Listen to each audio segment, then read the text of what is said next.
नमस्कार प्यारे भक्तों। आज मैं आपके सामने 30वां अध्याय प्रस्तुत करने जा रही हूँ। राजा पृथु पूछते हैं, हे नारद जी, भगवान का अत्यंत प्रिय भीष्म पंचक व्रत कैसे प्रसिद्ध हुआ? तब नारद जी कहने लगे, हे राजा पृथु, यह व्रत आदिकाल से है, परंतु बीच में लुप्त हो गया था। फिर वह कैसे प्रसिद्ध हुआ, सो कथा हम तुमसे कहते हैं, सुनो। श्री कृष्ण जी ने भीष्म जी से इस व्रत का वृत्तांत कहा। तब सर्वप्रथम भीष्म जी ने इस व्रत को किया। इसी कारण तभी से यह व्रत भीष्म पंचक के नाम से प्रसिद्ध हुआ। हे राजन, भगवान श्री कृष्ण जब पांडवों की ओर से दूत बनकर कौरवों को समझाने गए तो सबसे पहले वह विदुर जी के पास पहुंचे। विदुर जी ने उनका अत्यंत आदर सत्कार किया। फिर श्री कृष्ण जी भीष्म जी के पास गए। वहां जाकर कुशल क्षेम पूछने के बाद श्री कृष्ण जी ने अपने आने का असंपूर्ण वृत्तांत भीष्म जी से कहा। तब भीष्म जी कहने लगे कि हे भगवान, त्रिलोकीनाथ होते हुए भी आप पांडवों की ओर से ही दूत बनकर क्यों आए? आपका पांडवों के साथ इतना प्रेम क्यों है? तीनों लोक आपके वश में है, तब पांडवों के पास ऐसा क्या वशीकरण मंत्र है? अथवा उन्होंने ऐसा कौन सा व्रत या तप या अथवा यज्ञ किया है जिसके कारण आप उनके वश में हो गए हैं? तब कृष्ण जी ने हंसकर बोले, हे गंगा पुत्र, यद्यपि यह अत्यंत गुप्त वार्ता है, फिर भी मैं तुमसे कहता हूँ, उन्होंने एक ऐसा व्रत किया है जो मुझको अत्यंत प्रिय है, इसलिए मैं उसके लिए वशीभूत हूँ। अब मैं उसका वृत्तांत तुमसे कहता हूँ। पूर्व काल में उज्जैन नगरी में 5 ब्राह्मण, कवि, शुचि, दूरदान तथा हंस नाम वाले निवास करते थे। तीनों ही वेदों को जानने वाले, रूपवान, युवावस्था को प्राप्त, गंधर्व विद्या से अति प्रवीण थे। वे अनेक वेशों में घूमते फिरते तथा अपनी गान विद्या का प्रदर्शन करके खूब द्रव्य प्राप्त किया करते। एक समय वे मथुरापुरी में सुवीर नाम वाले राजा के पास आए। संगीत कला में निपुण होने के कारण उन्होंने राजसभा में जाने की इच्छा प्रकट की। वह 4 दिन उपवास करते रहे और अत्यंत पवित्र श्री यमुना जी में स्नान करते रहे। फिर उन्होंने किसी से राजा का संपूर्ण वृत्तांत सुना। उसने बताया कि राजा की कादम्बरी नाम वाली एक भोग पत्नी है। वह संगीत विद्या में निपुण, राग तथा कंठ में अत्यंत प्रवीण, नाचने में दक्ष तथा रूप यौवन में अद्वितीय सुंदरी है। वह प्रतिदिन एकांत में राजा के सामने नृत्य करती तथा गाती है। ऐसा सुनकर वे ऐसे स्थान पर जहाँ से नृत्य तथा ताल का शब्द सुनाई पड़ता था जाकर खड़े हो गए। फिर राजा के पास आने जाने वालों के समीप जाकर कहने लगे, बड़े ही दुख की बात है कि राजा के पास नृत्य कला का जानने वाला कोई नहीं है। वीणा में 2 तार ढीले हैं, तार बराबर नहीं है, बाजे में नृत्य शुद्ध नहीं है। इसी प्रकार की बातें वह प्रत्येक से कहते रहते। तब तक किसी ने यह बात राजा के पास जाकर कह दी। राजा ने तत्काल वहां पर कादम्बरी का नृत्य हो रहा था उन 5 को बुलाया। वहां पहुंचकर उन्होंने राजा को आशीर्वाद दिया और बैठ गए। कादम्बरी ने उनको संगीत विद्या में अति निपुण समझकर विशेष नृत्य किया।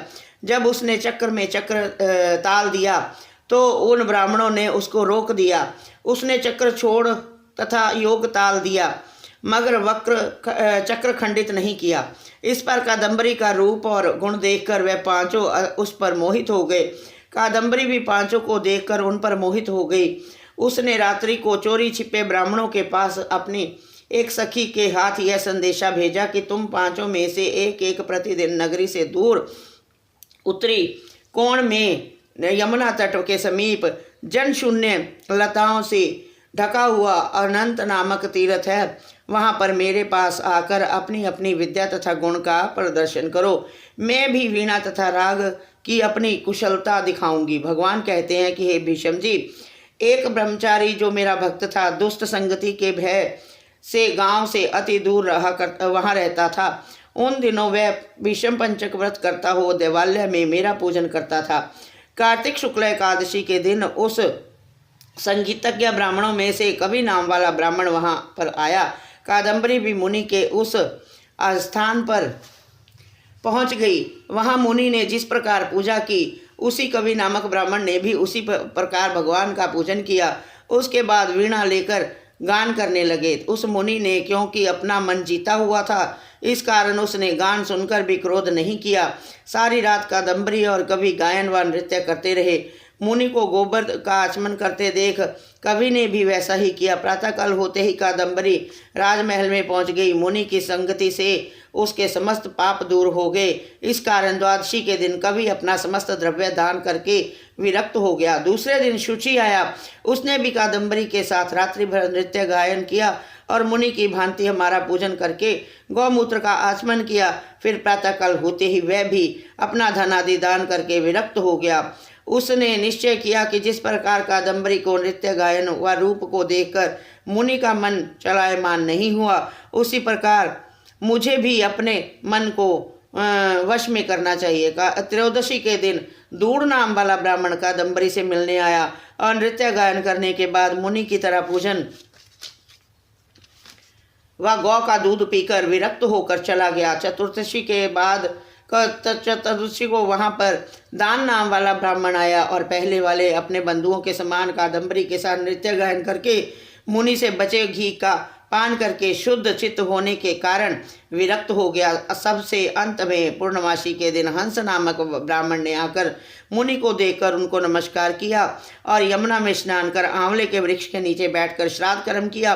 भगवान कहते हैं कि भीष्म जी, कार्तिक के महीने में हमारा पूजन तथा दान पुण्य करने से करोड़ों यज्ञों का फल प्राप्त होता है।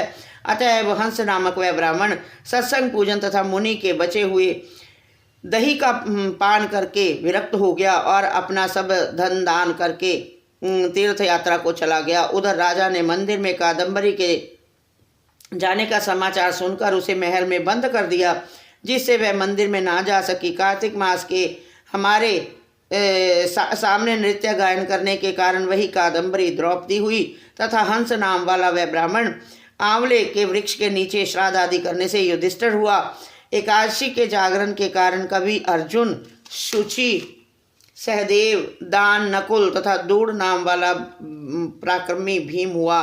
हे भीष्म जी, वस्तुतः इस व्रत के प्रभाव से ही मैं पांडवों के वशीभूत हूँ। अब तुम्हारे द्वारा यह पंचक व्रत किए जाने से यह तुम्हारे नाम से ही विख्यात होगा, अर्थात भीष्म पंचक व्रत कहलाएगा। इस व्रत के अंत में ब्राह्मणों को भोजन कराकर यथाशक्ति दान दक्षिणा देनी चाहिए। इति श्री 30वां अध्याय समाप्तम।